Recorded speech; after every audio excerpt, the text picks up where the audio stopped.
as a helicopter pilot, inilipad ko yan ng mahabang panahon. At kahit kailan, ay hindi ako natatakot na sumakay dyan at lumipad yan. Dahil yan ay isa, pang-apat yan, doon sa the best, out of the best 10 helicopters, pang-apat ang UH-1. Sa na-produce na helicopters all over the world, pang-apat ang UH-1. Kahit tingnan mo yung number of helicopters na na-produce na. Marami pang helicopters, marami pang bansa na gumagamit yan. Very effective. On the part of the end user, number one, nakita natin yung gap. Mahigit na 75 yung ating kailangan sa compatibility. Yan lang ang nakikita ko na mabilis na madideliver. Yan lang ang nakikita ko na immediately madideliver. Taon-taon, ang dami nating mahigit na 20 bagyo ang dumadating sa atin. Nakita natin na yan ang pinaka-effective na magagamit natin po. Rescue and relief operation.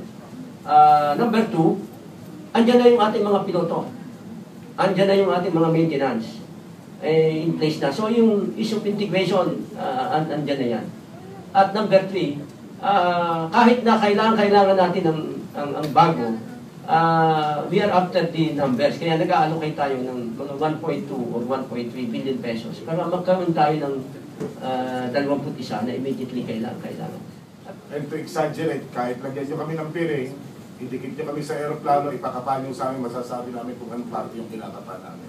Ganun po yung kaano sa amin ang helicopter na ito. And to translate this to practicality, yung sa tagal na ginagamit natin ito, yung mga piloto, yung mga maintenance natin, kilala na po nila yun. Konting diferensya, tulog pa lang alam na namin ang diferensya. Kung may diferensya, dumampot ka ng isang pyesa, alam mo kung saan mo ilalagay. Ganun po kapamilyar sa atin ang UH-1H, kaya napaka-importante na ito yung kukunin natin. Pangalawa, sinabi na rin ni Gerald Manalo, pero dadagdagan ito. Marami po pong bansa ang gumagamit nito. Even the US in some part of the armed forces is using the UH-1H. At saka yung materials at saka yung mga spare parts po nito will still be available for the next 20 years. So yun po yan. And then ang thirdly is, ang sinasabi ko pa nga rito is, para pandagdag na rin sa naunang tanong, sa pangkalahatan po, ang kailangan nating aeroplano at 24 aircraft per squadron, 370 lahat. Ang nasa inventory lang po natin ay 265, ang BIA, Aviat Economical Repair is 95, ang gap po natin is 200 pa. And ito nga, kung bakit UH-1H, because refurbished ito mas mura. Kung talagang may pera lang po tayo sana, edi sana po yung gap na 200 po kunin na natin na.